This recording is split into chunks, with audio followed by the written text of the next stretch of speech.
조선시대 어느 한 고을에 객정의 딸이 살고 있었다. 그녀는 매일같이 아버지를 도와 근처 양반댁의 고기를 대지는 일에 업으로 삼고 있었는데 그로 인해 뒷문으로 드나들며 양반댁을 오가는 일이 자연스레 잦아졌다. 그녀는 부모의 독촉에도 불구하고 홀례를 치를 생각은커녕 이미 혼기를 한참이나 지나버린 나이까지도 시집갈 마음을 전혀 내비치지 않았다. 이유는 단 하나였다. 오래 술한 추리기온 양반집에 그녀의 마음을 아단한 이가 있었기 때문이었다. 그가 바로 그녀가 고기를 대주던 양반댁의 외아들 보렴이었다. 보렴은 준수한 내모에 명석한 조매를 가진 청년으로 집안의 지배를 한 몸에 받고 있는 춘담받는 인물이었다. 그런 그를 몇 해 전 처음 본 순간 그녀는 한눈에 가슴 깊숙한 곳까지 불꽃처럼 타오르는 연정을 품게 되었다. 그러나 백정의 딸이라는 신분으로 양반과 자제와 맺어질 수 있으리란 순간은 단히 꿈도 꿀 수 없는 일이었다.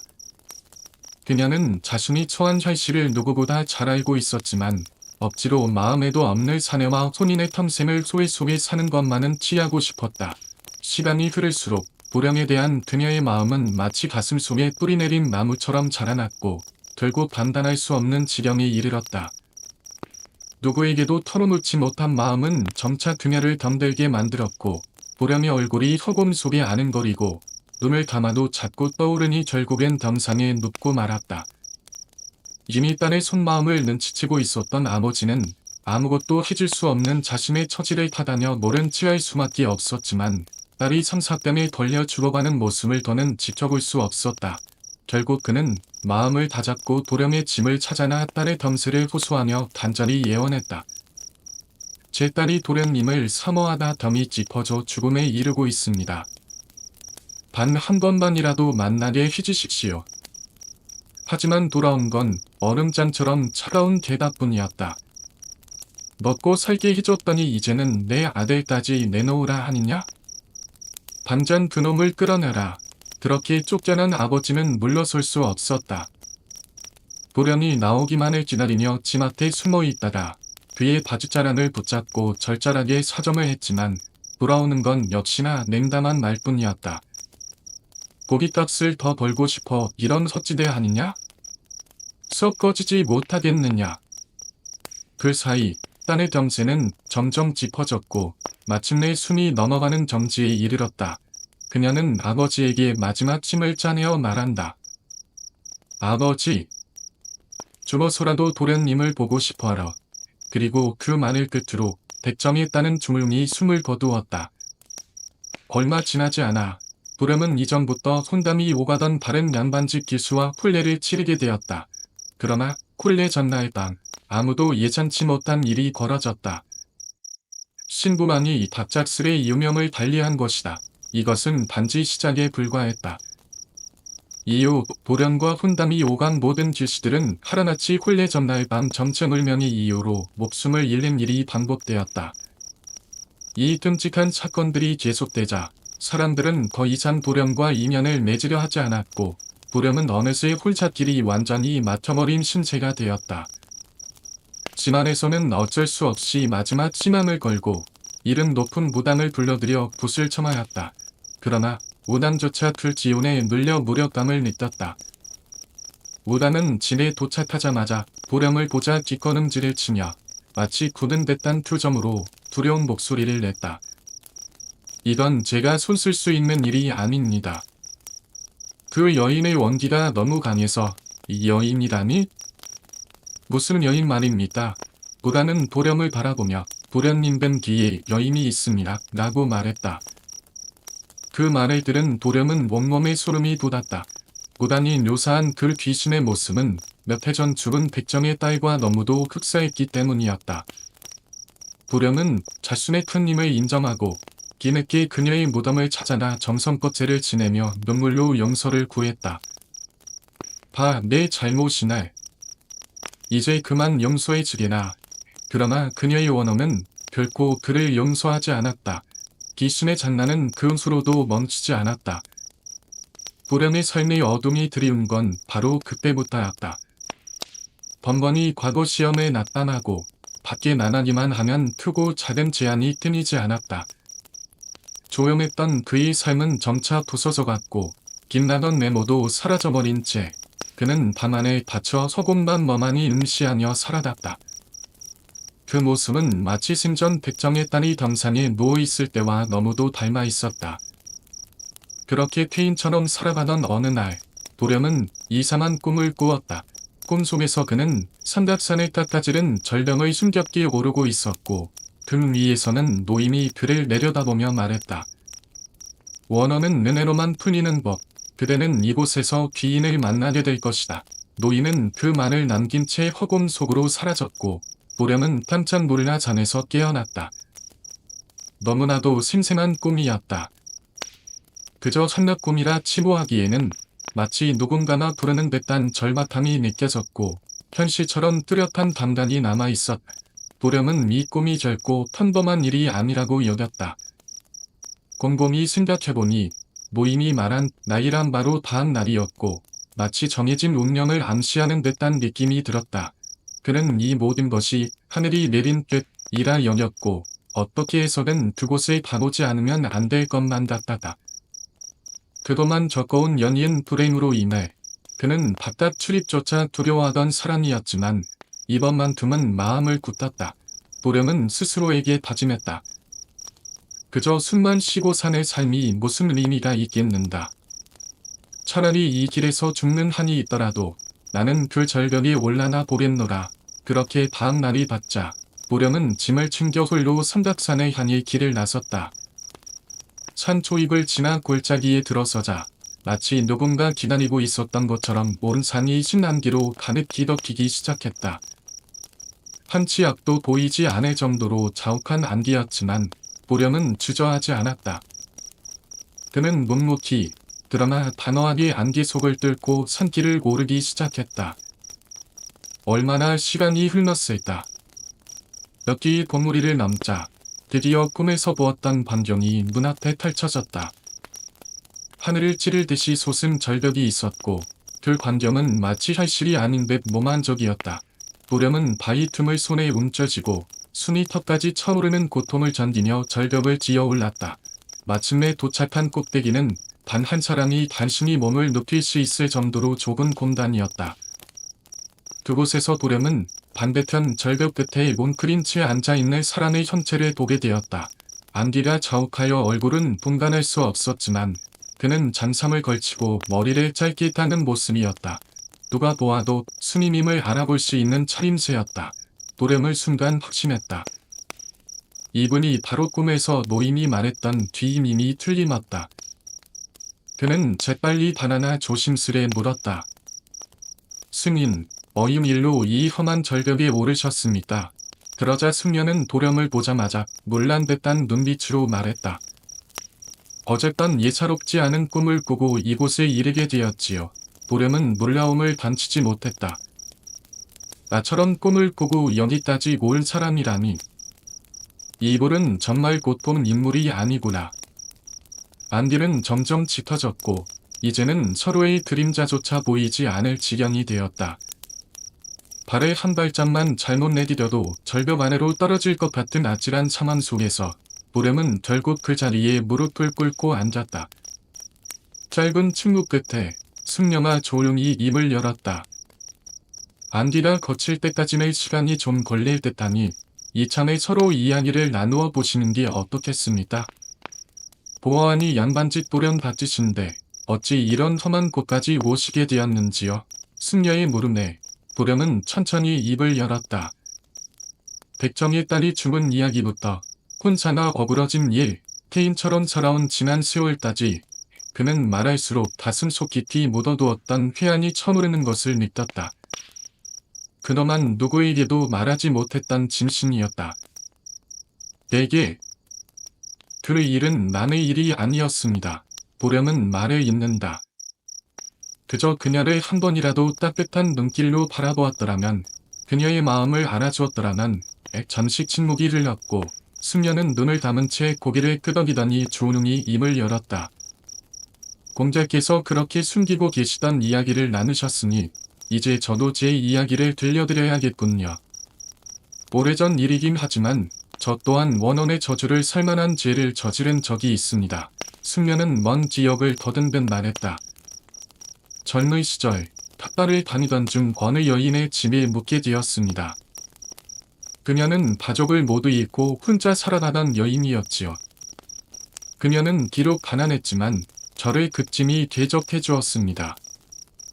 그리고 그 여인의 모습은 참으로 아름다웠습니다. 오랜 일한 끝에 지친 제 몸과 마음은 처음으로 따스함을 느끼게 되었고 그 감정은 곧 영감으로 번졌지요. 그렇게 말하던 중 절벽 아래에서 세찬 바람이 불어왔다. 봄시의 절벽 꼭대기를 뒤덮은 안개는 점차 어두운 기온으로 바뀌고 있었다. 숙녀는 한동안 말을 멈췄다. 그러나 이내 떨리는 목소리로 다시 입을 열었다. 저는 그 여인에게 주파를 던졌습니다. 그러나 그녀는 단호히 거부했지요. 아마도 제가 보잘것없는 팥발심이라서였겠지요. 오늘감이 치밀어 올랐고 퍼다 머리끝까지 쳐오르던 그때 제 눈앞이 컴컴해졌습니다. 그의 목소리는 이제 울먹임을 넘어 떨림 속에 섞인 기념을 품고 있었다. 그리고 이어지는 고백. 저는 정신을 잃은 채 팔을 들어 그녀의 가슴을 찔러 죽이고 말았습니다. 그 순간 밤한 돌풍이 절벽을 뒤흔들었고 안개가 걷으며 드디어 숙녀의 얼굴이 드러났다. 그 얼굴을 본 보렴은 온몸에 소름이 끼쳤다. 그의 얼굴은 고통과 슬픔으로 이들어져 있는 듯했으나 눈동자에는 기묘한 빛이 서려 있었다. 아니, 그것은 물음이 아니었다. 그는 웃음을 참는 듯 입꼬리를 깃들며 킥킥거리기 시작했다. 하지만 보십시오. 이렇게 살아있지 않습니까? 무엇이 그리 걱정이란 말입니까? 숙녀는 속삭이듯 그러나 조롱하듯 말했다. 귀인을 만나 은혜를 베풀라 했습니까? 이딴이 인간에게 은혜를. 보렴은 충격으로 멍해졌고 온몸이 굳은 듯 움직일 수가 없었다. 숙녀는 절벽 아래에서 불어오는 바람을 느끼며 천천히 몸을 일으켰다. 그래도 걱정했던 일들이 이렇게 얼굴도 보이지 않고 털어놓게 되니 속이 시원하군요. 수십 년간 나무에게도 말하지 못했던 이야기였다네. 꿈자리가 좋더니 역시나 잘 풀리는군요. 그렇게 그는 마치 혼잣말처럼 주머니며 안개 속으로 사라지기 시작했다. 그럼 소승은 이만 물러가겠습니다. 오승을 그렇게 말하며 숙녀는 절벽 아래로 내려가려 몸을 돌렸다. 그 모습을 바라보던 도령은 이 사람이 바로 꿈속에서 모임이 이뤄진 귀인이라는 말을 떠올렸다. 그는 본능적으로 몸을 일으키며 외쳤다. 어찌 스님의 탈을 쓰고 그토록 모도한 짓을 저질렀단 말이요. 그 순간 도령의 분노는 그 자신도 예상치 못한 행동으로 이어졌다. 그는 무의식 중에 팔을 뻗어 숙녀의 몸을 밀쳐버렸다. 그리고 그 일의 여파에 스스로도 놀란 도령은 그 자리에 털썩 주저앉고 말았다. 멍하니 절벽 끝을 바라보던 그는 그곳에서 마치 안개를 가르고 솟아오르는 듯한 기이한 형체를 보게 되었다. 그 형체는 선녀의 옷을 걸친 듯한 한 여인의 모습이었다. 도령은 온몸이 얼어붙는 듯한 공포를 느꼈다. 여인은 매섭고 싸늘한 눈빛으로 그를 꿰뚫어보며 사리를 담은 듯한 시선으로 그에게 다가오기 시작했다. 그리고 도령이 반응할 틈도 없이 그녀는 맹수처럼 거칠게 달려들었다. 얼마의 시간이 흘렀을까. 뜨겁게 내리쬐는 햇살 속에서 도령은 서서히 정신을 차렸다. 눈을 뜨고 주위를 둘러보자 아까의 귀신은 온데간데였고 절벽 위에 자신 혼자 쓰러져 있었다. 그는 황급히 절벽 아래를 내려다보았다. 거기엔 숙녀의 시신이 돌뿌리에 부딪혀 온몸이 산산조각 난 채 처참하게 널브러져 있었다. 그날 밤 집으로 돌아온 도령은 낮에 있었던 일을 떠올리며 밤이 깊도록 잠을 이루지 못하고 뒤척였다. 그러던 중 문득 방 밖에서 인기천이 느껴졌다. 그리고 점지문 앞에 낯익은 그림자나 어른거리더니 천천히 문을 열고 그 형체가 방 안으로 들어왔다. 그것은 다름 아닌 낮에 보았던 티투성이의 여인이었다. 여인은 보름이게로 다가오더니 흐느끼며 고개를 깊숙이 숙여 저를 올렸다. 이제야 알겠습니다. 저는 아까 보셨던 그 중놈에게 죽임을 당한 여인입니다. 그녀는 잔잔한 목소리로 말을 이었다. 날이 덕분에 오랜 원한을 갚을 수 있었습니다. 보렴은 혼란스러운 마음으로 되물었다. 무엇을 말씀이십니까? 그러자 그녀는 다시 한번 고개를 숙이며 말했다. 나리기 깊은 은혜를 갚고자 이 한 몸 사라질 것을 각오하고 나리 곁에 붙어있던 원기를 몰아내어 그를 없애버렸습니다. 그 말을 들은 도렴은 문득 산에서 내려온 소 어딘가 몸이 한결 가벼워졌음을 느끼고 있었다. 마치 오랫동안 가슴을 짓눌렀던 무거운 짐 하나가 사라진 듯한 하단담이여. 여인은 다시 한번 감사를 전하며 조용히 말했다. 더불어 나리는 앞으로 평생 나리 곁을 지키며 모시고자 합니다. 걱정하실 것 없습니다. 그 말의 끝으로 여인은 문 밖으로 천천히 사라졌다. 보렘은 그녀가 사라진 그 자리를 바라보며 한참이나 눈을 떼지 못했다. 그러다가 이내 무릎을 꿇고 바닥에 엎드려 그동안 쌓인 회한과 슬픔을 서럽게 통곡으로 토해냈다. 원호는 은혜로만 풀리는 법. 그에게 은혜를 되풀려 보렘은 그제야 그 말의 진심을 깨달았다. 그날 이후 그를 괴롭히던 모든 제안은 멈추었고 그는 서서히 예전의 충기를 되찾았다. 명석했던 재주를 다시금 마음껏 펼칠 수 있게 되었으며 도기와 장수를 누리며 살아갔다. 이 이야기는 지름까지도 경기 땅 어딘가에 전해 내려오는 이야기라 한다. 음악 한편 원나라 말기 해적 반복진이 항주를 점령하고 있을 무렵 영주 땅이 어느 언덕 지슬기에 교생이라 불리는 청년이 살고 있었다. 그는 몇 년 전 젊은 나이에 아내를 잃은 뒤로 큰 충격에 빠져 바닥 출입조차 끊고 외롭게 지내고 있었다.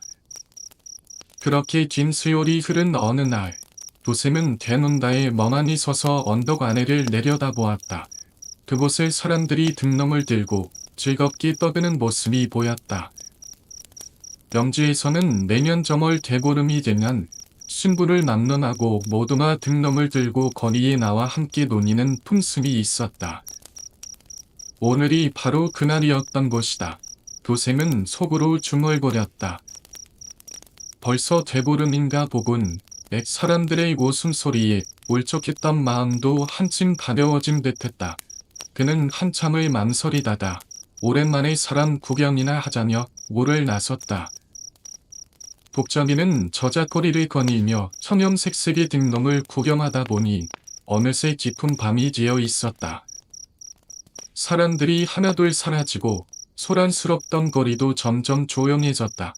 교생은 약간의 아쉬움을 품고 이제 그만 집으로 돌아가야겠구나 라며 발걸음을 옮겼다. 그렇게 언덕을 향해 걷던 도중 언덕 지색에서 아직 타오르고 있는 등불이 하나 보였다. 아직 돌아가지 않을 사람이 있나 보군. 그는 호기심에 이끌려 등불을 향해 걸음을 재촉했다. 등불에 가까워지자 그 지인은 두 명의 여인이었다. 나이가 지긋해 보이는 여인이 모란 장식이 달린 등놈을 들고 앞장서 있었고 그 뒤로는 지체가 높아 보이는 매우 고운 차림의 여인이 따르고 있었다. 그런데 그 여인의 걸음걸이는 기묘하게 느릿했고 옷차림은 화려하면서도 어딘가 이질적이었다. 궁금한 마음이 든 교생은 그녀의 앞을 지나며 몰래 곁눈질로 얼굴을 살폈다. 과연 그녀는 만고절색이라 할 만큼 뛰어난 미인이여. 그 모습의 교생은 자신도 모르게 자꾸만 그녀를 따라 걷게 되었고 앞서거니 뒤서거니 하며 시선을 떼지 못했다. 그렇게 넋을 잃고 걷던 중 갑자기 두 여인이 걸음을 멈추고 교샘을 돌아보며 말했다. 달빛 아래서 만나 이리 함께 걷게 되었으니 이건 우연이 아니겠지요. 꿈인지 승시인지 모를 일. 그토록 아름다운 여인이 자신에게 먼저 말을 건네다니. 교샘은 떨리는 마음을 억누르며 이해를 갖춰 조심스레 답했다. 원소지를 즐기고 돌아나시는 질인가 봅니다. 저는 이 근처에 사는 조와 무게라 합니다. 교샘이 점심이 임차를 건네자 여인은 싱긋 웃으며 답했다. 즐겁게 논일다 보니 멀리 온 것도 잊어버렸지 뭐예요. 집은 아직 멀었는데 이렇게 벌써부터 심이 되는군요. 그녀는 살짝 눈길을 주며 물었다. 근처에 사신다니 혹시 잠시 쉴 만한 곳을 아시나요? 교샘은 잠시 생각한 후 고개를 저었다. 이곳은 매진 동네라 지나는 이라 드물고 대부분이 토박이들이라 딱히 시험할 만한 곳은 없습니다. 그의 대단에 여인은 고개를 숙여 가볍게 인사하곤 다시 말없이 몸을 돌려 지레 걷기 시작했다. 교샘은 한참 망설이다가 조심스럽게 그녀에게 말했다. 멀지 않은 곳에 제 집이 있습니다. 괜찮으시다면 잠시 머물다 가시지요. 여인은 그의 말을 들은 뒤 시녀와 눈을 맞추더니 서로 살짝 미소를 나누고는 부끄러운 듯 말했다. 그러려나 이분 앞을 기치워 드리련. 교샘은 기쁜 마음을 감추며 그들을 자신의 집으로 안내했다. 집에 도착한 그는 시녀에게 실밤을 내어주고 여인에게는 자신의 방을 내어주며 말했다. 이곳이 제일 좋은 방입니다. 편히 쉬십시오. 그러자 여인은 밤사이 인사를 전하며 조용히 말했다. 그러고 보니 제 이름을 아직 말씀드리지 않았네요. 저는 토너 주판의 딸로 섬은 도유, 이름은 숙밤이라 합니다. 도친께서 돌아가신 뒤 살림이 지우러 고향을 떠나 시녀와 함께 이곳 호수 서쪽에 자리를 잡고 살고 있습니다. 그녀의 용모도 아름다웠지만 그보다 더 교샘을 사로잡은 것은 그녀의 목소리와 말씨였다. 그 모든 것이 꿈결처럼 아련하고 예전하게 마음을 흔들었다. 그렇게 둘은 마주 앉아 이야기를 나누며 시간 가는 줄 몰랐고 서로에게 가만히 이끌려 함께 하룻밤을 보내게 되었다. 그날 이후 숙밤은 매일 밤 노란 장식에 등놈을 들고 교샘의 집을 찾아왔다. 두 사람은 밤마다 지긋한 점을 나누었고 해가 뜰 무렵이면 숙밤은 조용히 돌아갔다. 교샘은 밤에는 그녀와의 달콤한 시간에 취하고 낮에는 그녀를 그리워하며 살아갔다.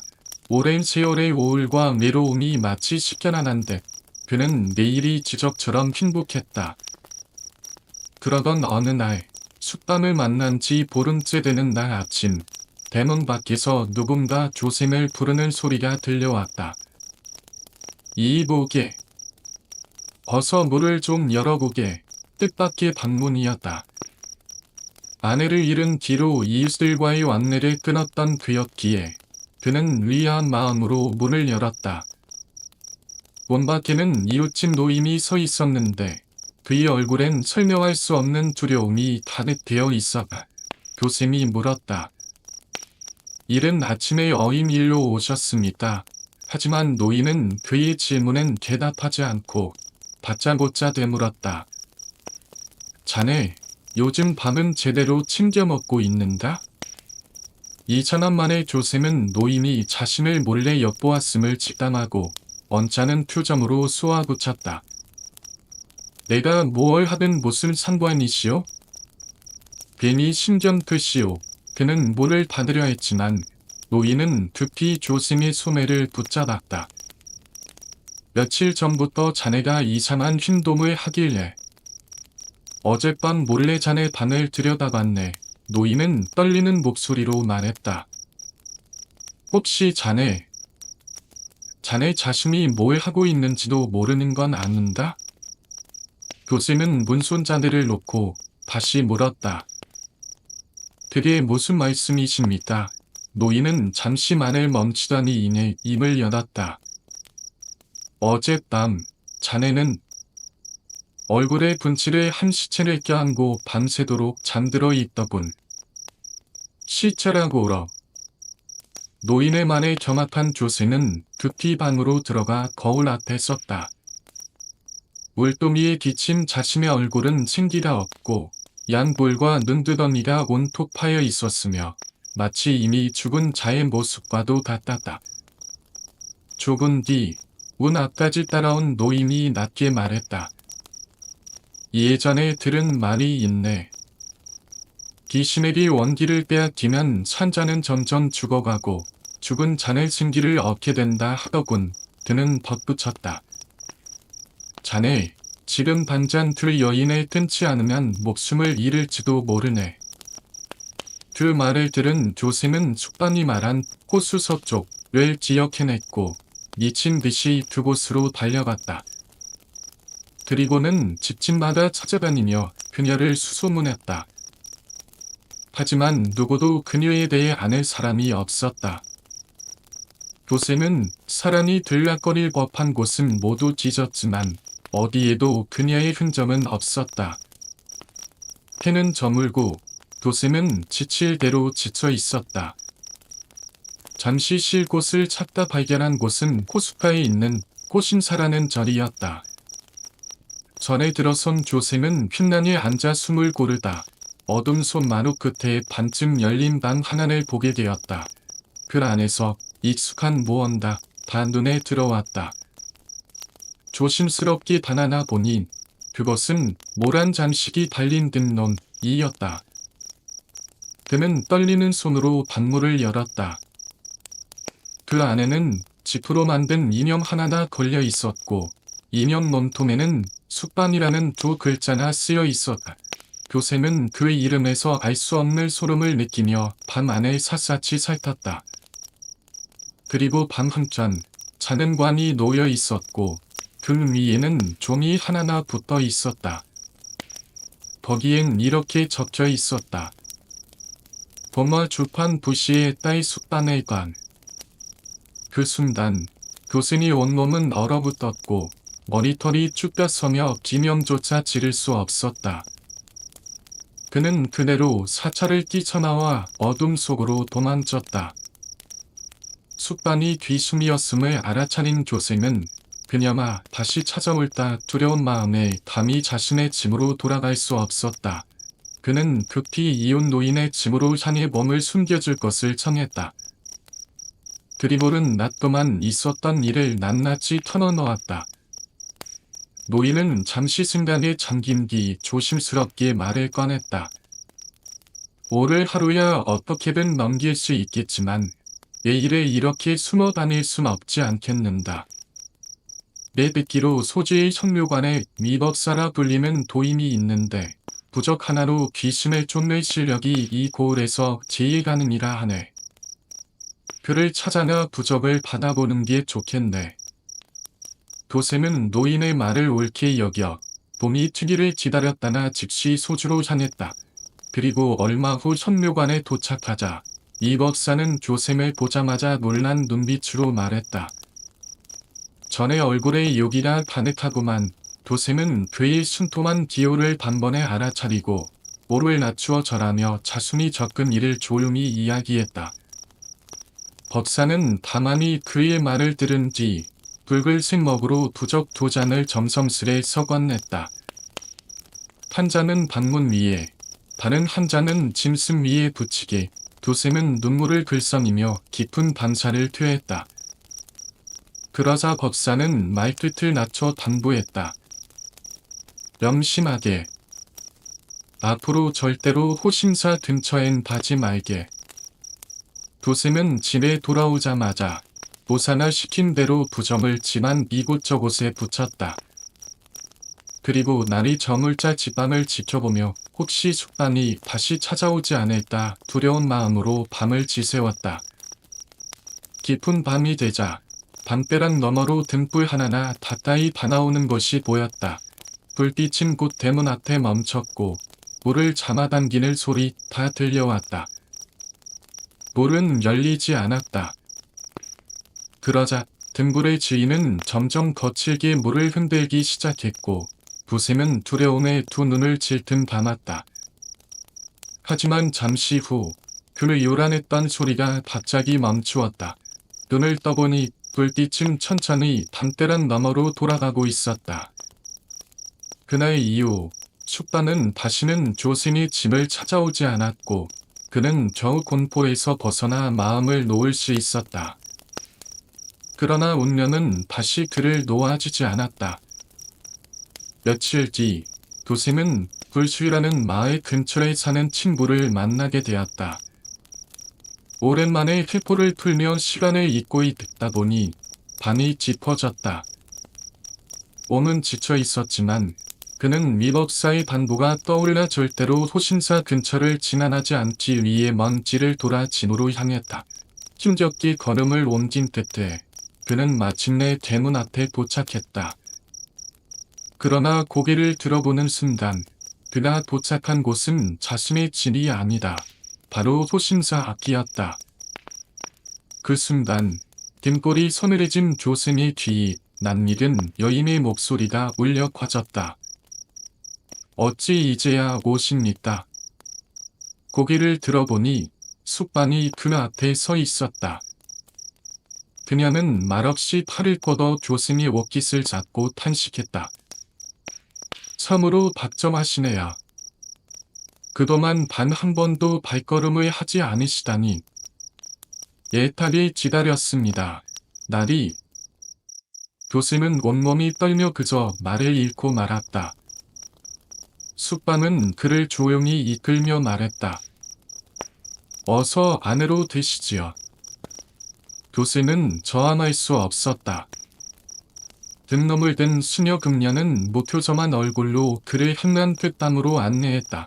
식은땀이 흐르던 조생이 방 안으로 들어가자 그곳엔 숙반이 기다리고 있었다. 예전과 다름없는 아름다운 자태로 그러나 눈빛은 어딘가 서늘하고 원망에 젖어 있었다. 어찌 이제야 저를 찾아오셨습니까? 숙반이 서를 두개 웃으며 말했다. 우리는 서로 모르는 사이였지만 등불 아래 우연히 마주쳤고 그날부터 저는 난군님을 전심으로 모셨습니다. 밤마다 난군님을 찾아갔지만 난군님은 차가운 분이셨지요. 그러고는 자리에서 일어나 천천히 조생에게 받아왔다. 그녀의 눈에는 피눈물이 그렁그렁 맺혀 있었다. 그런데 어찌 요만한 도사의 말만 믿고 영영 발걸음을 끊으셨습니까? 그 말과 함께 그녀는 조생의 몸을 끌어안았다. 조생은 몸부림치며 말하려 했지만 말은 입 밖으로 나오지 않았다. 이러지 마시오. 당신은 이미 죽지 않았어.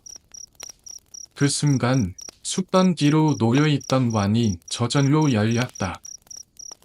다시 만나게 되었으니 어찌 놓아드릴 수 있겠습니까? 그녀는 그렇게 말하며 조생의 힘으로 끌어당겨 그의 몸을 관 속으로 끌고 들어갔다. 한참이 지나도록 조생이 집에 돌아오지 않자 이웃 노인은 불길한 예감에 휩싸여 그의 흰방을 수소문하기 시작했다. 그러던 중 조생이 과거에 말했던 숙반의 관이 있는 방을 떠올린 노인은 급히 호신사로 향했다. 사찰에 도착한 노인은 관의 뚜껑 틈 사이로 끼어있는 조생의 옷자락을 발견하고 전학했다. 승려를 불러 관을 열게 하자 그 안에는 조생이 죽은 채로 누워 있었다. 그의 얼굴은 고통으로 예그러졌고 뼈만 안상하게 남은 모습이었다. 그리고 그를 껴안고 있는 여인의 시체는 마치 살아있는 듯 싱싱한 얼굴을 간직하고 있었다. 이를 본 호신사의 늙은 승려는 고개를 떨구며 깊은 한숨과 함께 중얼거렸다. 귀신에게 사랑받은 이는 살아서도 죽어서도 끝내 놓아주지 않지. 이 이불은 봄화 주판 부시의 딸로 고작 17의 나이로 요절한 소녀였다. 그녀의 지만은 몰락하여 북쪽으로 떠나게 되었고 그 과정에서 어린 딸의 주검을 호신사에 맡기고는 소식조차 끔쩍거렸다. 그렇게 시간이 흘러 12년이 지난 지금까지 사차의 사람들조차도 그 관의 존재를 잊고 있었다. 하지만 누가 알았겠는가. 그렇게 잊혀진 관 속에서 귀신이 되어 되살아날 줄이야. 그녀가 괴변을 일으키고 사람을 해칠 줄은 그 누구도 예측하지 못했다. 이에 노임과 승려는 더 이상의 화가 번지지 않기를 염려해 도생과 숙방의 관을 꺼내어 성 밖으로 옮기고 사람의 발길이 닿지 않는 깊은 산속에 조용히 장사를 지냈다. 그러나 그 이후에도 이상한 일은 끝나지 않았다.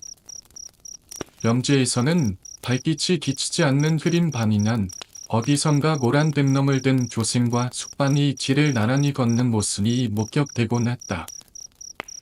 그들을 우연히 보게 될 사람들은 이유 모를 병에 걸려 멈춰 눕게 되었고 반드시 그 둘에게 제사를 올리고 나서야 겨우 병이 낫게 되었다고 한다. 이 이야기는 모를날 림보시로 알려진 명주의 현저장소에서 전해지는 전설이다. 실제로 그 지역에는 넓은 호수와 그 가운데에 사찰이 자리하고 있는 풍경이 지금도 남아있다. 그곳에선 지금도 오래된 풍습처럼 누군가를 기리며 이분 앞에 등불을 비추어 드리는 의식을 행하곤 한다. 때는 17세기 일본 에도 시대. 폰루즈라는 큰 사찰이 있었다. 당시 일본에서는 사람이 죽으면 대부분 사찰에서 장례를 치렀고 온묘지는 특히 예도에서도 손꼽히는 대사찰로 수많은 이들이 고린을 보내기 위해 찾던 곳이었다. 어느 추운 겨울날 이 사찰의 한 산에 가면 잠수 부부가 어린 딸의 시신을 가지고 찾아왔다. 사찰의 숙녀는 관을 열어보았고 그 안에는 죽기 직전까지 고통스러운 표정을 지은 젊은 여인이 누워있었다. 부부는 말했다. 적을 찾지 못하고 떠난 아이입니다. 본이 죽은 뒤라도 그를 하늘 풀 수 있도록 기도해 주십시오. 숙녀는 더 묻지 않았다. 그는 자비심으로 장례를 치러주었고 마침내 시신의 땅에 묻을 시간이 되자 부부는 조용히 관 위에 화려한 후리손에 한 벌을 덮어주었다. 이 아이가 살아있을 때 가장 아끼던 옷입니다. 후리손에는 콜레나 성인식 때 미혼 여성이 입는 전통 예복으로 매우 화려하고 고귀한 미미를 지닌 복장이었다. 부부가 가져온 옷은 특히 눈에 띄는 곳이었다. 깊은 보라빛 천에 정교한 수와 빽빽히 놓여 있는 말 그대로 본 적 없을 만큼 아름다운 옷이었다. 숱한 장례를 치러온 승려였지만 그날따라 왠지 모르게 가슴이 울적해졌다.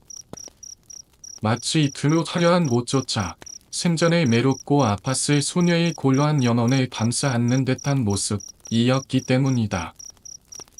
그는 소녀를 위해 온 마음을 다해 점을 메우며 기도했다. 좋은 곳으로 가거라. 시간이 흘러 또 한 해가 지나고 새해가 막 시작된 1월 어느 날 사찰로 또 한 부의 시승이 도착했다. 이번에도 묘령의 여인이었다. 그 순간 승려의 머릿속에 2년 전 남연 장수 부부의 딸이 떠올랐다. 그리고 곧 떠올랐다. 오늘이 바로 그녀가 이전에 묻힌 날과 정확히 같은 날이란 사실을. 착잡한 마음을 안고 승려는 다시 한번 장례를 치러주었고 마지막으로 관을 덮기 직전 여인의 부모가 그녀가 생전에 아끼던 물건을 넣어주려 했다. 그런데 승려는 그 광경을 보고 숨을 삼켰다. 그것은 바로 2년 전 그 부부가 관 위에 덮었던 그 보라빛 후리소배와 똑같은 옷이었던 것이다. 같은 색, 같은 무늬, 같은 결. 승려는 확신했다. 그 옷은 분명히 묻혔는데 왜 다시 여기 있는가? 그는 스스로에게 말하며 착각이겠지 라고 되뇌었다. 비슷한 옷감이야 있을 수도 있지. 아마 그런 거겠지. 그러나 다음 해 다시 그날이 돌아오자 똑같은 일이 세 번째로 벌어졌다. 같은 날 또 다른 젊은 여인의 시신. 그리고 글관 위 벗김 소리소대. 이제는 더 이상 모연이라고 말할 수 없었다. 승려는 손발이 떨리며 장례를 멈출 수밖에 없었다. 그렇게 넋을 놓고 있는데 시체를 운반하던 일꾼 하나나 다나와 떨리는 목소리로 고백했다. 스님, 드릴 말씀이 있습니다. 2년 전 그 가난잔수 부부가 처음 왔을 때 그 옷이 너무 귀해 보여서 제가 몰래 빼돌려 시장에 팔았습니다. 그런데 작년에도 똑같은 옷이 다시 왔기에 꺼림칙했지만 또다시 팔았습니다. 그리고 오늘 그 옷이 세 번째로 돌아온 겁니다. 이건 필시 오연이 아닌 것 같습니다. 그 말을 들은 승려는 단호히 결심했다. 그 옷을 관 속에 넣지 말고 직접 그 도구의 짐을 찾아가 사실을 확인하겠다고. 그렇게 들길로 도구의 짐을 찾은 승려는 모든 사실을 이야기했다. 도굴은 처음엔 아무 말 없이 듣고 있었고 임의 표정이 점점 굳어졌다. 그리고 길게 침묵을 지키던 그들은 조용히 입을 열었다.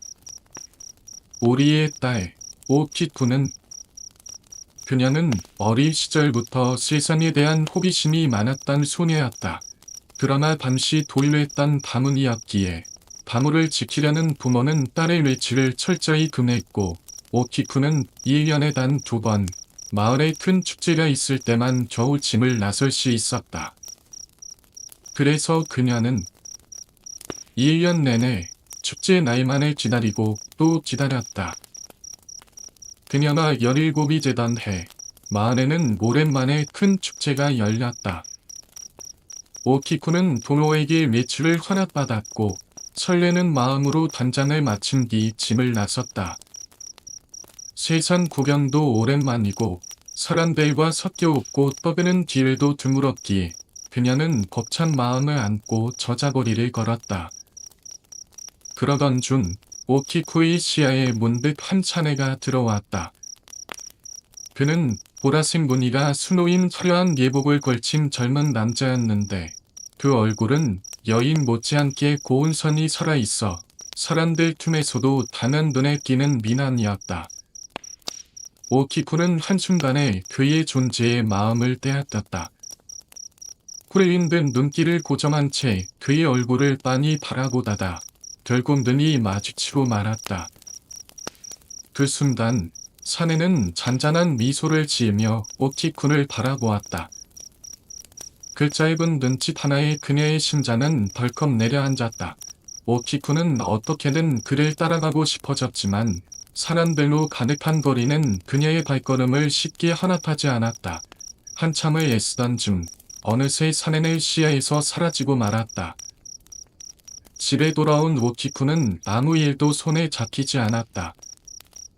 단 한 번 스쳐만 인연이었지만 그의 모습이 내리에서 떠나지 않았다. 하루가 멀다 하고 창밖을 바라보며 그날을 떠올렸고 다시 그를 만날 수 있는 날을 세어보았다. 마침 반년 뒤 벚꽃 축제가 열린다는 사실을 기억해낸 그녀는 희망을 품고 그날만을 기다렸다. 그는 화려한 보라색 예복을 입고 있었으니 내가 같은 보라색 후리소매를 입고 나가면 혹시 인파 속에서도 날 알아봐 줄지도 몰라. 오키쿠는 점성껏 그 옷을 준비했다. 원단을 고르고 무늬를 기억하며 사내가 입었던 것과 최대한 흡사하게 한 땀 한 땀 맞춰가며 후리소대를 지었다. 그리고 마침내 벚꽃 축제 날 오키쿠는 설레는 마음을 가득 안고 준비해 준 옷을 입고 거리로 나섰다. 꼬르잎이 흩날리는 거리를 걸으며 언제든 그와 마주칠 수 있을 것만 같다. 두근거리는 마음을 감추지 못했다. 그러나 아무리 둘러보아도 그의 모습은 보이지 않았다. 하루 종일 거리를 휘내다 결국 그는 나타나지 않았고 오키쿠는 깊은 승심소리에 집으로 돌아갔다. 그날 이후 오키쿠는 매일같이 보람이 풀이소대를 꺼내어 손끝으로 쓰다듬으며 눈물로 하루하루를 보냈다. 가슴속에 사무치는 그리움은 점점 병이 되었고 딸이 눈에 띄게 수척해지자 그녀의 부모는 결국 사내 전체를 알아보기로 결심했다. 오랜 수소문 끝에 그들은 사내 전체를 알아냈지만 차마 오키쿠에게 사실을 말할 수 없었다. 그 사내는 와타시도 집 남자 귀족들의 잠자리를 수만하는 역할을 하는 미소년이어가 그 사실을 오키쿠가 직접 알게 된 것은 그로부터 며칠 뒤였다. 이룰 수 없는 사랑이라는 현실 앞에 오키쿠는 더는 아무것도 받아들일 수 없었다. 그녀는 말을 잃었고 웃음을 잃었고 결국 숨마저 잃었다.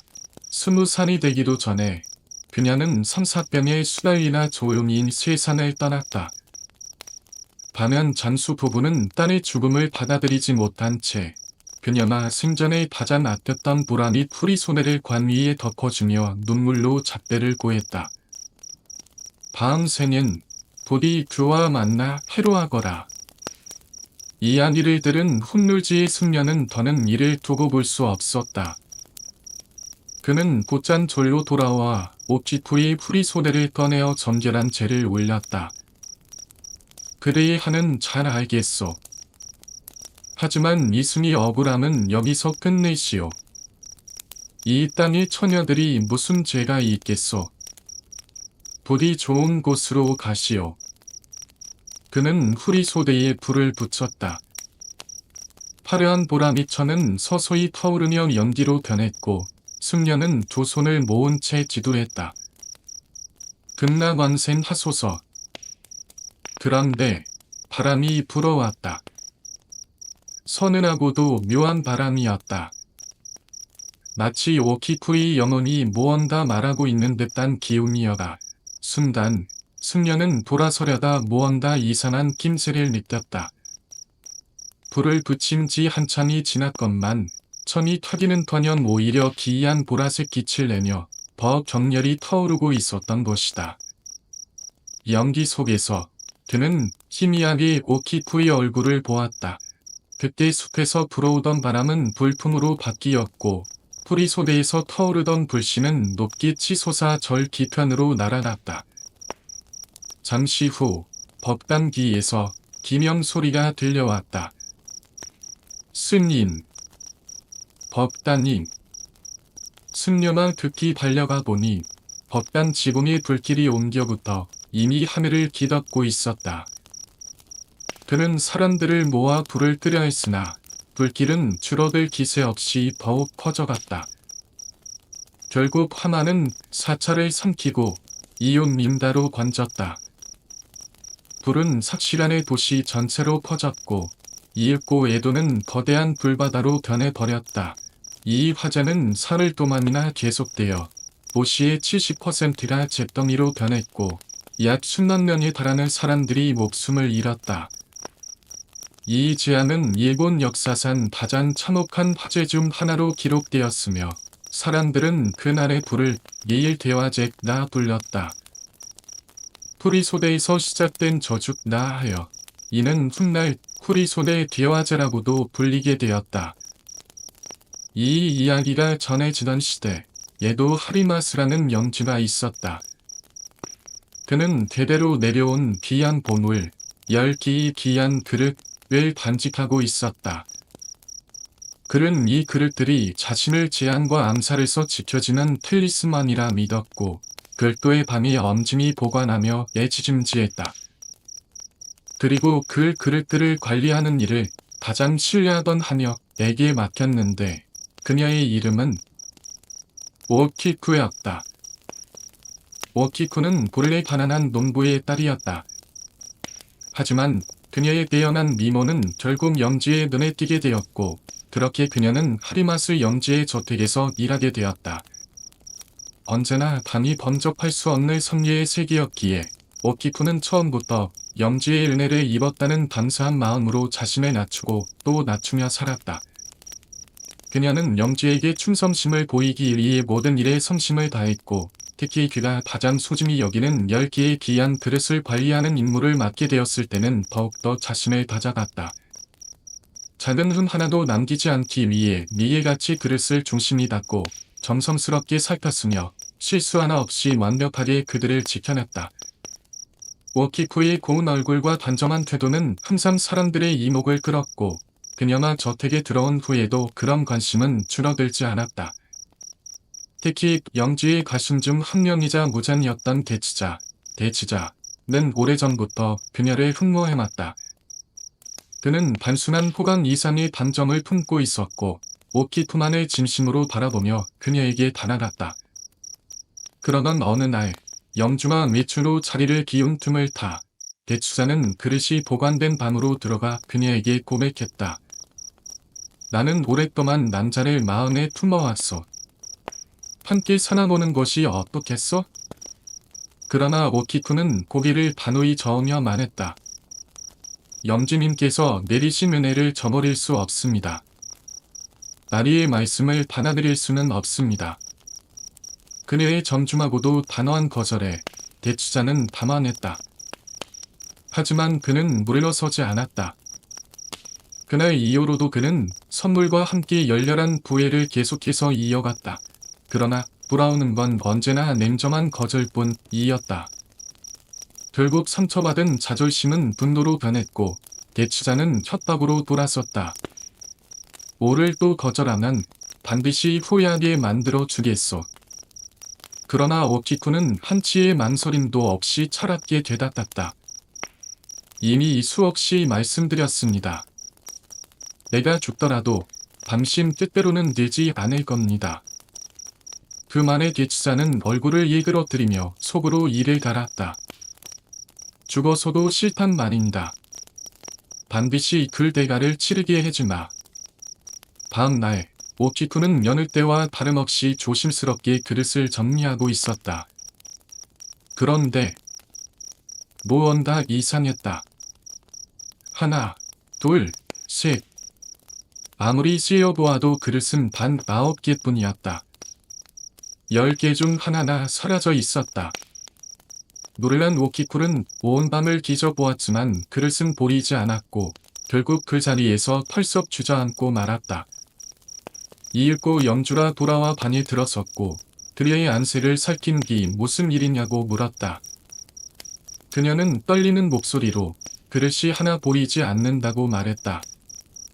영주는 직접 그릇을 씌어보았고 하나도 없다는 사실을 확인하자 눈을 부릅뜨며 오키쿠를 질타했다. 이 요만한 것이 르레를 원수로 갖는단 말이냐? 어디에 숨겼느냐? 오키쿠는 필사적으로 자신의 절대를 호소했지만 영주는 들으려 하지 않았다. 그는 분노에 식사하여 오키쿠를 끌어내다니 사람을 불러 고문을 가하게 했다. 어서 불지 못하겠느냐? 그녀는 아무리 고통 속에서도 끝까지 그릇에 손을 대지 않았다고 주장했다. 그러나 영주의 분노는 멈추지 않았다. 10번째 그릇이 없음이 10손가락이 무슨 소용이 있느냐? 그는 칼을 뽑아 그녀의 손가락 하나를 단번에 잘라버렸다. 이 요만한 것을 방에 가두고 다른 데로 말할 때까지 절대 문을 열어주지 말냐. 영주는 쓰러진 오키쿠를 바라보며 차갑게 말했다. 하루가 지날 때마다 내 손가락을 하나씩 잘라줄 것이다.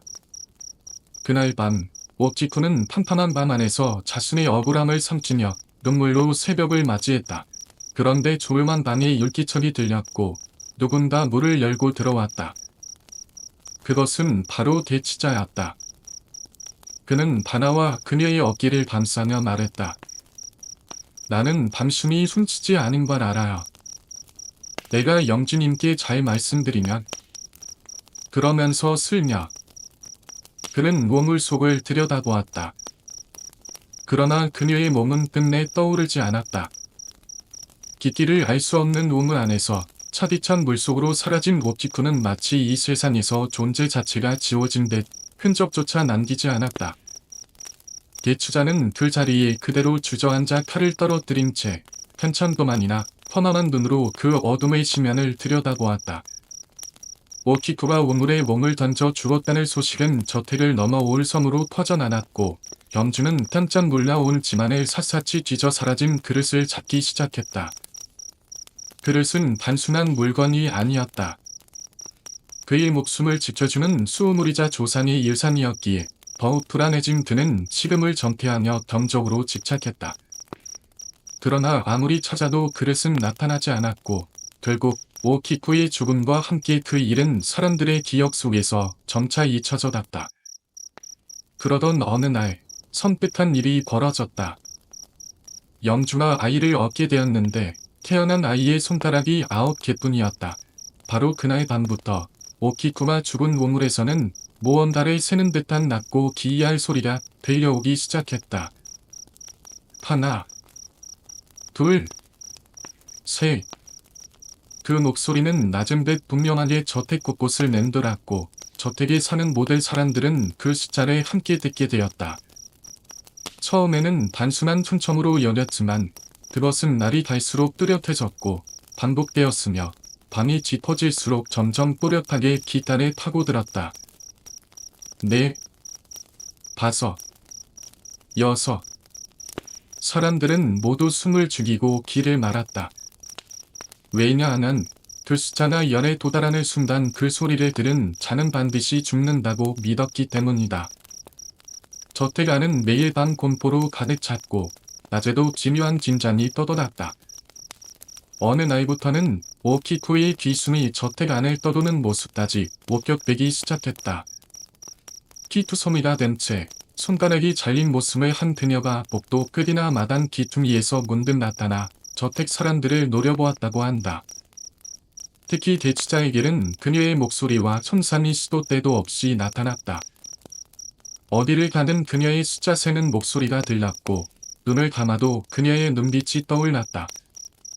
고통과 두려움에 시달린 그는 결국 정신이 망가졌고 끝내 자신의 방 안에서 스스로 목숨을 끊고 말았다. 그의 죽은 이후 마을에는 오키쿠의 저주 이야기가 널리 퍼졌다.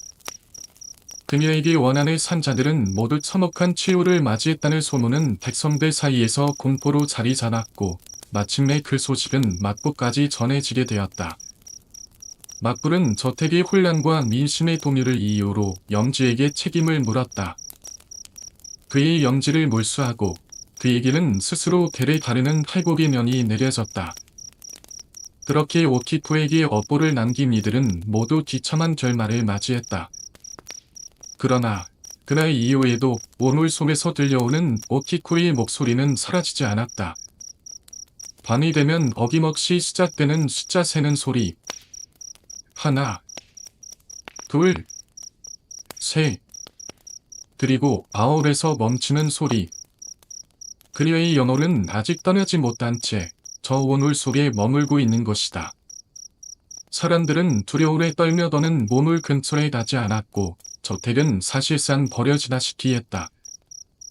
그로부터 시간이 흐른 뒤 막불은 이 기이한 현상을 진정시키기 위해 반대의 손꼽히는 고슴을 돌려 그녀의 넋을 달래도록 조치했다.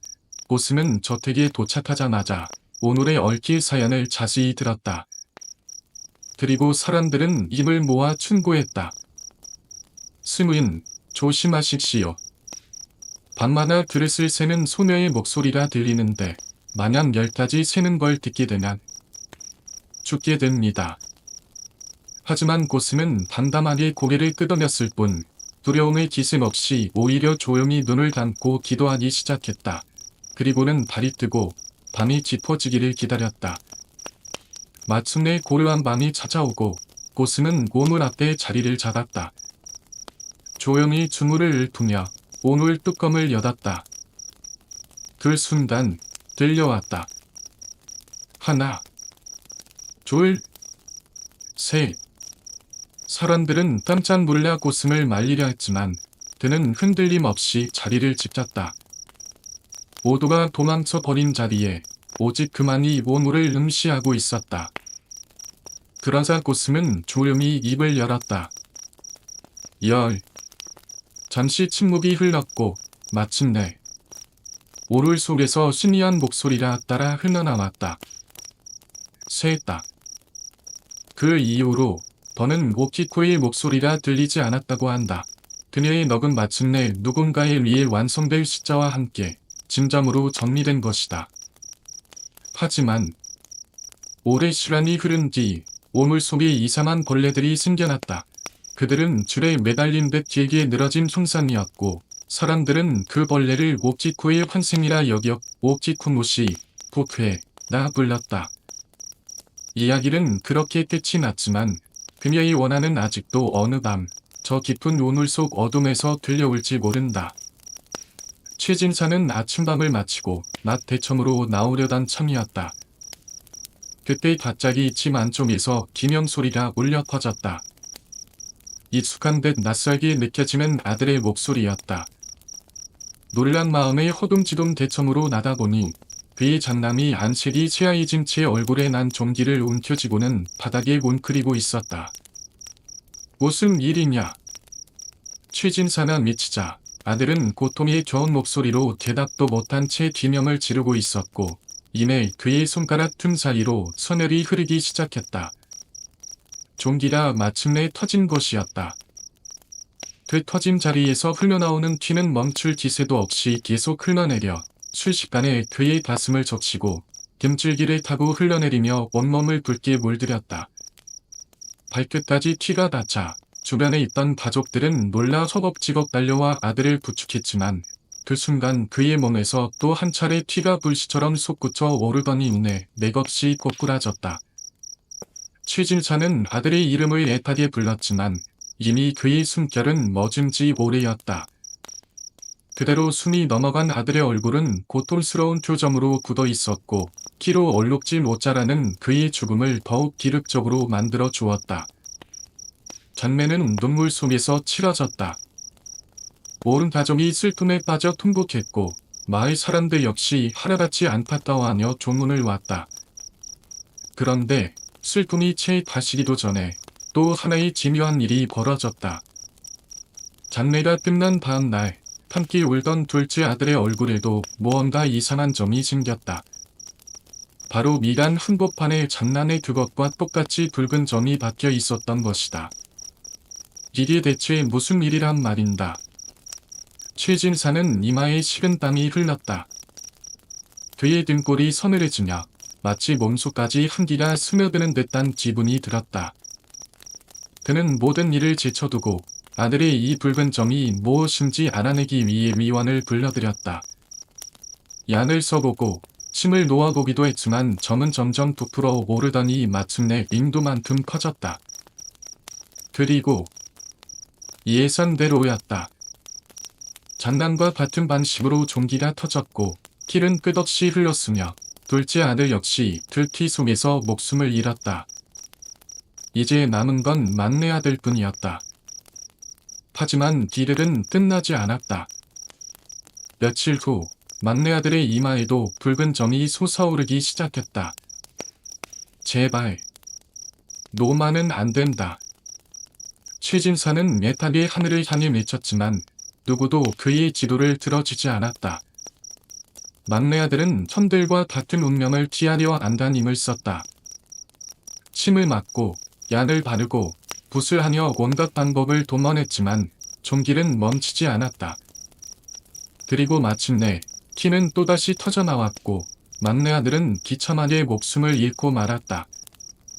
짧은 시간 안에 세 아들을 모두 잃은 최진사와 그의 아내는 깊은 충격에 빠졌다. 슬픔에 잠긴 그들의 표정은 차라리 말이 아니었고 실성한 사람처럼 울부짖는 소리는 초담 안에 가득내었다. 그런데 그것으로 끝이 아니었다. 하늘은 그들에게 예도의 시간조차 허락하지 않았다. 이번엔 장손, 곧 손자의 이마에도 똑같은 붉은 점이 돋아나기 시작한 것이다. 하늘도 너무하시지. 최진사의 아내는 이제는 망연자실한 얼굴로 아이를 품에 안고 울기만 했다. 그때 초단에 머무르고 있던 김씨 성의 세먼 부부가 있었다. 어느 날 저녁 최진사 대기하임이 우연히 승원의 반 근처를 지나가다나 창문 너머로 승원의 아내가 남편에게 하는 속삭임을 듣게 되었다. 최진사 대기 아이들 셋을 모두 잃고 이제 마지막 남은 손자마저 죽게 생겼답니다. 우리도 그분께 받은 은혜가 작은 것이 아닌데 당신이라면 능이 많을 수 있지 않습니까? 그 순간 김세만이 무언가 낌새를 찾는지 아내의 말을 급히 말았다. 그만. 그 이상은 말하지 마시오. 이 수상한 대만을 엿들은 좀은 즉시 최진사에게 달려마 그대로 전했고 최진사는 눈이 벌개진 채 곧장 김세만을 찾아나 애원했다. 내 자네에게 늘 호의를 베풀었다고 생각하네. 제발 내 아이의 얼굴을 보고서라도 마지막 남은 이 아이만은 살려주게. 그 말에 김세만은 깊은 한숨을 내쉰 뒤 마침내 결심한 듯 말했다. 지금 당장 대청을 깨끗이 비우고 판노와 의자를 준비하시오. 때를 놓치면 안 됩니다. 최진사는 곧바로 한들을 불러 대청을 청소하게 하고 판노와 의자를 마련했다. 잠시 후 김세먼은 리관을 갖추고 집 안에 들어섰다. 그는 대청으로 올라나 향을 키우고 품솜에서 부적 하나를 꺼내 불에 태웠다. 그러자 갑자기 대청 안의 공기가 일순간 멈춘 듯 고요해졌고 이내 허공에서 무언가나 휘몰아치는 소리가 들려왔다. 그 순간 잠수의 형상의 한 귀신이 나타나 김세먼 앞에 무릎을 꿇었다. 최진사 부부는 놀라 기절할 듯했으나 김세먼은 흔들림 없는 목소리로 명령을 내렸다. 이 집단을 수호하는 도신을 당장 잡아오너라. 귀신은 명령이 떨어지기 무섭게 하늘로 솟구쳤고 잠시 후 늙은 노인의 손상의 도신을 붙잡아 다시 나타났다. 김세먼은 노인 귀신에게 소리쳤다. 너는 이 집이 도신임에도 어찌 귀신이 선부로 사람을 해치는 걸 두고만 보았느냐. 노인은 떨리는 목소리로 대답했다. 이 일은 너무 깊은 원한에서 비롯된 일이다. 저 같은 하급 도신으로서는 손쓸 수 없었습니다. 좋다. 그러면 그 원혼이 어디 있는지 말해라. 노인이 조심스레 손을 들어 꽃단을 가리켰다. 저 꽃간 안에 숨어 있습니다. 바로 그때 최진사는 옆에 있던 아내를 바라보다가 그녀의 얼굴에 끔찍한 공포가 깃들어 있는 것을 알아차렸다. 온몸을 떨며 입술을 달달 떨고 있는 그녀는 무엇을 알고 있는 것처럼 보였다. 최진사는 부인마저 잘못되는 것은 아닌가 하는 불안한 마음에 조심스레 그녀에게 물었다. 부인, 왜 그러시오? 하지만 부인은 고개를 떨군 채 아무런 대답도 하지 않았다. 그녀의 눈동자는 공허하고 입술은 바레를 떨리고 있었다. 그 모습에 최진사는 더욱 불안해졌다. 김세먼은 한치의 망설임도 없이 도심이 가리킨 곳간으로 성큼성큼 걸어가다니 그곳의 오래된 나무문을 춤껏 밀어 열었다. 문이 열리자 곳 안에서는 곡식 자루들이 무더기로 쌓여 있었고 그 사이로부터 어딘가 애처롭고 처연한 울음소리가 스며 나오기 시작했다. 밤하늘을 걷어내라. 김세먼이 냉정하게 난했다. 그만의 천수신과 도심이 재빠르게 곳간 안으로 들어가 밤하늘을 하나둘씩 채집기 시작했다. 밤하늘을 들춰낼 때마다 코를 찌를 듯한 지독한 악취가 풍겨나와 모두 얼굴을 찡그릴 수밖에 없었다. 그리고 마침내 밤하늘들이 모두 겉어지고 가장 안쪽 벽이 드러났을 때 그곳에는 사람의 형체로 보이는 것이 서 있었다. 아니, 정확히 말하자면 벽을 dim지고 선 채로 죽어 있었던 여인의 시체였다. 그녀의 몸은 힘없이 늘어져 있었지만 머리만은 벽에 단단히 고정된 듯 박혀 있었다. 김세먼은 조심스레 다나나 여인의 머리를 벽에서 떼어내려 하였고 그 순간 그는 충격에 숨을 멈출 뻔했다.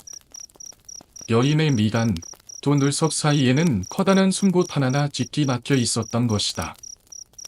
키가 말라붙은 자국은 이마에서부터 목덜미를 타고 허리를 지나 발끝까지 이어지고 있었다. 그녀의 얼굴을 똑바로 본 순간 최진사는 숨을 삼키며 온몸의 털이 곤두서는 느낌을 받았다.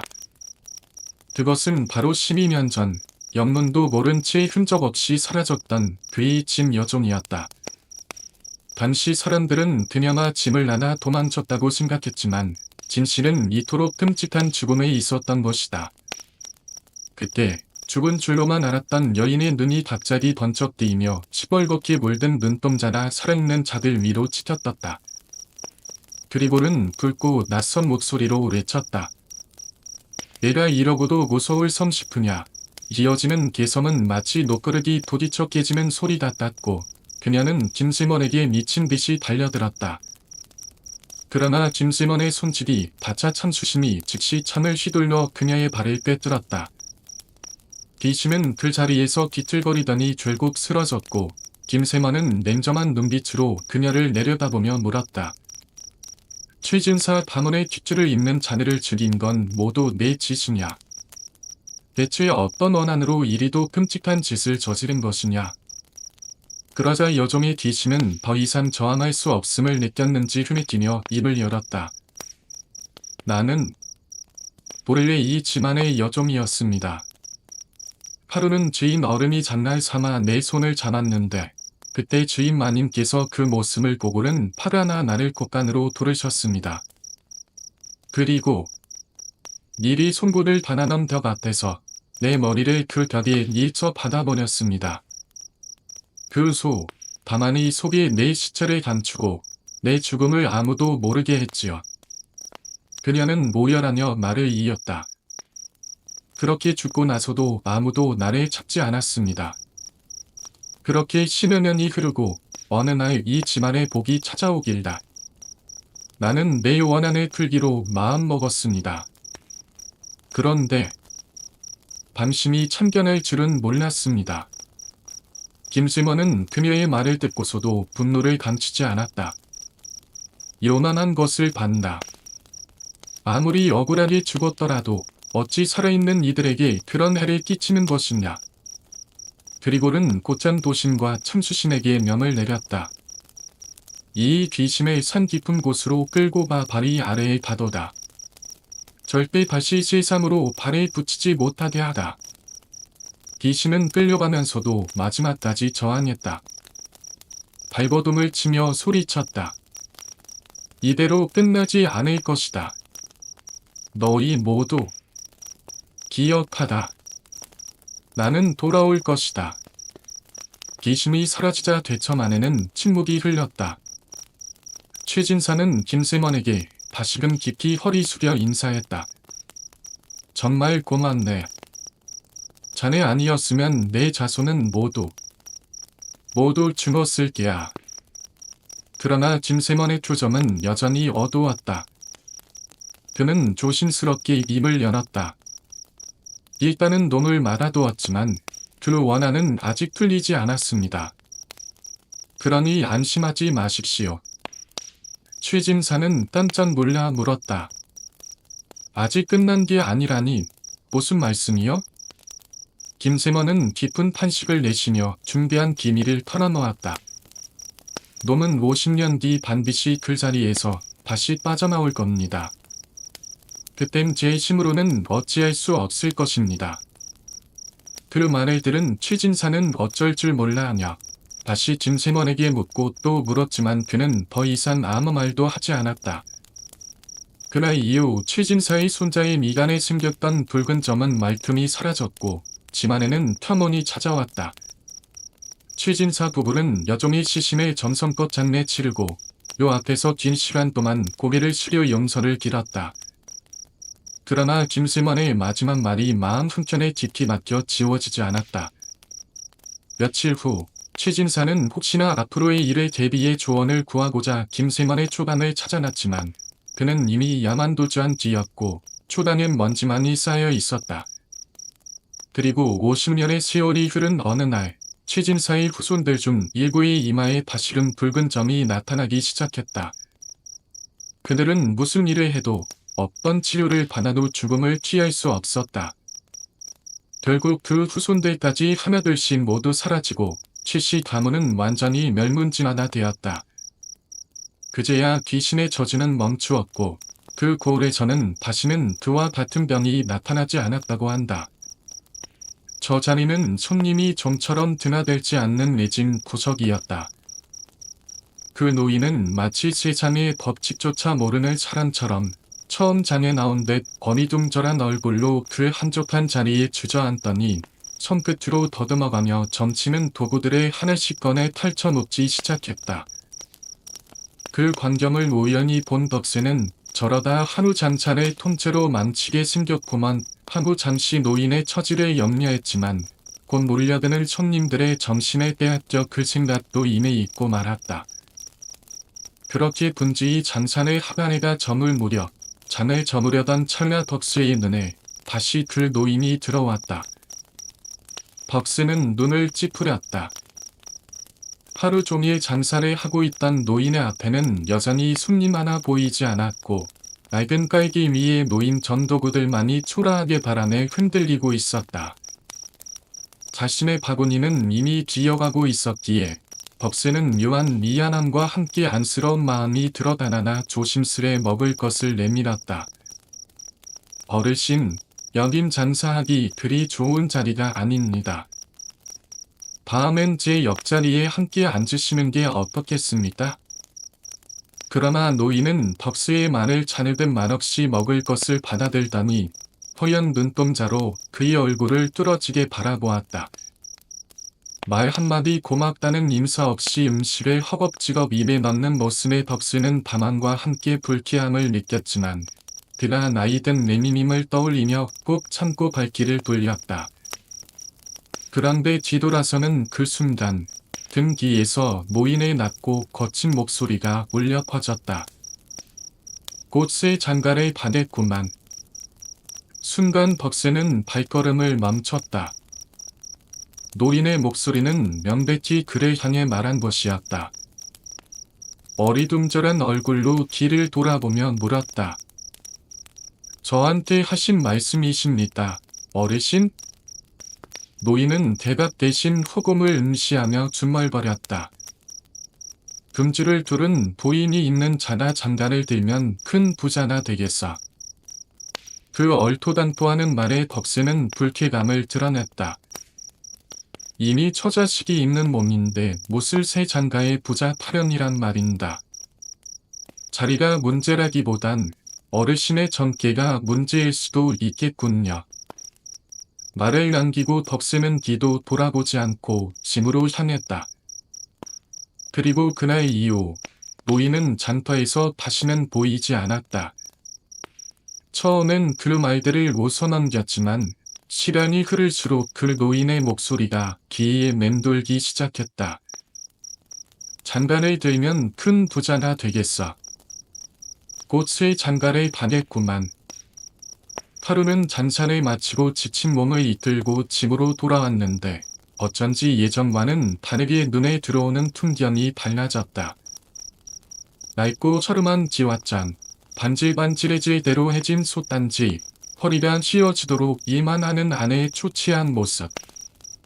언제나 곁에서 묵묵히 자신을 지켜주던 그녀였지만 지금 덕수의 눈엔 한숨과 피로의 그림자만이 짙게 드리워져 있었다. 그날 이후 노인의 말은 덕수의 마음속에 독처럼 스며들기 시작했다. 그는 자꾸만 아내의 작은 실수에 민감해졌고 괜한 짜증을 내는 일이 잦아졌다. 새 장가를 들면 부자나 될 터인데 나는 왜 이런 여인과 함께 가난을 견뎌야만 하는가. 그릇될 생각이 마음속에 자라나던 어느 날 일이 벌어졌다. 그날도 장사를 마치고 늦게 집으로 돌아오던 길, 어둑한 숲길을 지나는데 숲을 너머에서 이상한 기척이 느껴졌다. 불쾌한 예남의 발걸음을 늦출 순간 갑자기 검은 보자기가 그의 머리를 덮쳤고 이어서 몇 명의 사내들이 오르르 나타나 그를 붙잡았다. 손발이 묶이고 눈앞이 탄탄해진 덕세는 저항도 하지 못한 채 어딘가로 실려갔다. 한참 후 보자기가 벗겨지고 눈을 떠보니 그곳은 웬 거대한 진화집 앞마당이었다. 사내들의 둘러싼 노복들, 화려하게 꾸며진 대천, 그리고 그 위에서 그를 내려다보는 이는 다름 아닌 마을의 거부 진대단이었다. 내 딸과 오늘 혼례를 치를 것이날. 곧새 장가를 가댔구만. 그 말에 덕스의 온몸이 굳었다. 그 순간 잔터에서 만난 노인의 말이 떠올랐다. 곧새 장가를 가겠구만. 그러나 그는 필사적으로 말했다. 저는 이미 처자식이 있는 몸입니다. 이 혼인은 있을 수 없습니다. 그러자 김대감은 냉담한 목소리로 말하였다. 지금 이 순간 이 혼례를 받아들이면 금은보화를 쏟아붓겠지만 거절하면 그 말로 이 짐을 나누는 일은 없을 것이야. 이제 덕스는 선택의 지로에 서 있었다. 노인의 예언이 이루어지는 이 밤, 그는 과연 어떤 선택을 하게 될까? 그리고 그 선택이 그와 그의 가족에게 어떤 운명을 가져다 줄지 아무도 알 수 없었다. 덕스는 말문이 막힌 채 굳은 얼굴로 그 말을 듣고만 있었다.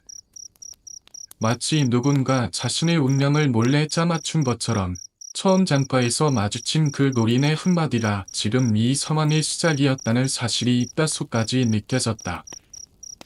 곧 새 장가를 가게 되리라는 그 말, 장가를 들면 큰 부자가 되리라는 그 말이 머릿속을 떠돌았다. 하지만 그것이 이런 식의 장가여 죽은 여인과의 혼리일 줄은 꿈에도 몰랐다.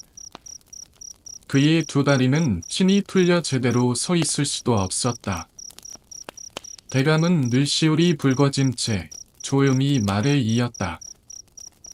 자네가 없던 이 외소는 어젯밤 딸과 혼례를 올려주었기에 이제 내 딸의 넋도 이승에 미련을 남기지 않고 갈 수 있을 것이야. 내가 줄 수 있는 건 약속한 재물뿐이네. 그리고 이 일을 입 밖에 내지 않는다면 더 큰 은혜도 생각해 보겠네. 덕스는 깊은 숨을 내쉬었다. 그저 평범하게 살고 싶었을 뿐인데 하루아침에 죽은 여인과 부부의 연을 맺었다는 현실을 도무지 받아들일 수가 없었다. 몸을 살아 있었지만 마음은 이미 얼어붙은 것 같다. 그날 이후 덕세는 대간의 후한 대접을 받으며 큰 부자가 되었다. 잔터에 내놓는 그릇마다 불진하게 팔려나갔고 많은 이들이 덕세를 부러워하였다. 하지만 아무도 몰랐다. 그의 부와 명성기에 어떤 일이 있었는지를. 새로운 옷과 음식이 늘어도 그가 밤마다 느끼는 차가운 기운과 등기 드리운 눈빛은 사라지지 않았다. 때때로 꿈속에서 그 여인의 얼굴이 떠오르곤 했다. 콜레복을 입고 웃고 있는 듯하면서도 눈동자엔 미묘한 원망과 슬픔이 뒤섞인 그 얼굴. 어느 날 밤 덕세는 술에 취한 채 기천이라 잠이 들었다. 그런데 갑자기 등줄기를 타고 서늘한 기운이 퍼져나가는 것이 느껴졌다. 눈을 떠보니 밤하늘 신이하게 어둠이 흔들리고 있었고 그 어둠 속에서 붉은 족두리를 쓴 여인이 그를 바라보고 있었다. 그 여인은 입을 열지 않았으나 덕세는 들리는 듯한 기분이 들었다. 우린 진정 부부인다. 그 말이 가슴속을 파고들었고 덕세는 잠에서 깨어난 뒤에도 한참을 울었다. 그것은 공포가 아니라 질책감이었다. 자신이 그 여인을 구원한 것이 아니라 그저 자신의 운명을 피하려 한 선택이었음을, 그리고 그녀는 지금도 어딘가에서 혼례가 아닌 진심을 원하고 있다는 것을 알았기 때문이다. 그리하여 덕세는 대감에게 받은 재물 일부를 들고 조용히 그 여인이 묻힌 자리를 찾아갔다. 아무도 모르게 그 앞에 무릎을 꿇고 점성껏째를 올리며 중얼거렸다. 부디 이젠 나로 인해 괴롭지 않길. 이 인연이 진심이 아니라면 지금 이 자리에서 풀어주시길. 그리고 그날 밤 덕세는 처음으로 짙은 잠을 잘 수 있었다. 마치 누군가 그의 곁에서 조용히 등을 어루만지며 괜찮아요 라고 속삭여준 것처럼. 이후 덕세는 장사를 접고 절 근처에 작은 초만을 지어 살아났다. 그는 더 이상 불을 탐하지 않았고 삶의 고됨조차도 밤사이 여기며 조용히 살았다. 그리고 사람들은 그를 두고 귀신과 혼인할 사내라며 소문을 퍼뜨렸지만 덕스는 그저 한 여인의 원을 잠재워준 이면이었다고만 조용히 웃을 뿐이었다. 이 이야기는 지금도 경기 딴 어딘가 오래된 우물이 있는 고개 마루에서 들려오는 바람 속에 남아있다고 한다. 덕스는 대간의 마지막 말을 듣고도 고개를 들 수 없었다. 나는 복하디 복한 아기여. 옛 딸이 세상을 떠난 것을 인정하면서도 어쩌지 못했네. 죽은 아이가 이승을 떠놀지 않게 하려는 산자의 혼례가 필요하다는 무당의 말을 듣고 결국 자네를 끌고 온 것일세. 죄송하네. 그저 내 아이가 외롭지 않게 떠나길 바랐을 뿐이네. 그 말끝에 그의 눈엔 눈물이 그렁그렁 맺혀 있었다. 덕스는 아무런 말도 하지 못하고 멍하니 고개를 숙였다. 곧 세잔가를 들게 될 것이라는 노인의 예언이 머릿속을 맴돌았고 자신이 탐한 보아 운명의 대가가 얼마나 무거운지 온몸으로 느껴졌다. 처음엔 분명히 부자나지였다고 기뻐했지만 지금 그의 가슴 속에는 허무함과 자괴감만이 남아있었다. 그날 밤 짐으로 돌아나는 뒤 선기슭을 지나는 덕스의 발걸음은 무겁기만 했다. 손에는 대량이 준 재물이 가득 들어 있었지만 마음은 그 무엇보다 공허하고 허전했다. 그토록 미워했던 아내의 모습이 자꾸만 떠올랐다. 왜 나는 그토록 당연했던 횡복을 그리 쉽게 내던졌을까? 길은 낯설게 느껴졌고 숲은 더욱 짙게 어두워졌다. 그런데 얼마 가지 않아 덕스는 지쳐 그만 숨깃을 풀밭에 몸을 뉘었다. 깊은 한숨이 나왔다. 그토록 그리웠던 집, 그토록 소중했던 아내의 품. 덕스는 그렇게 잠이 들었다. 꿈속이었다. 그의 곁에 누군가가 있었다. 따뜻한 숨결, 익숙한 향기. 그는 조심스레 옆에 누워있는 아내를 바라보았다. 그런데 그녀가 고개를 돌렸을 때 그 얼굴은 그의 아내가 아니었다. 그녀는 다름 아닌 어젯밤 혼례를 올린 귀신 부인이었다. 서반님. 그녀의 목소리는 슬프도록 부드러웠다. 저를 이승에서 보내주셔서 감사합니다. 이제 저도 편히 눈을 감을 수 있게 되었습니다. 다만 마지막 부탁이 있어 찾아왔습니다. 부탁. 저는 이미 이승의 사람이 아니지만 우리는 부부의 연을 맺었습니다. 마지막으로 저를 위해 정성스레 제를 올려주신다면 저는 저승에서도 그 은혜를 잊지 않겠습니다.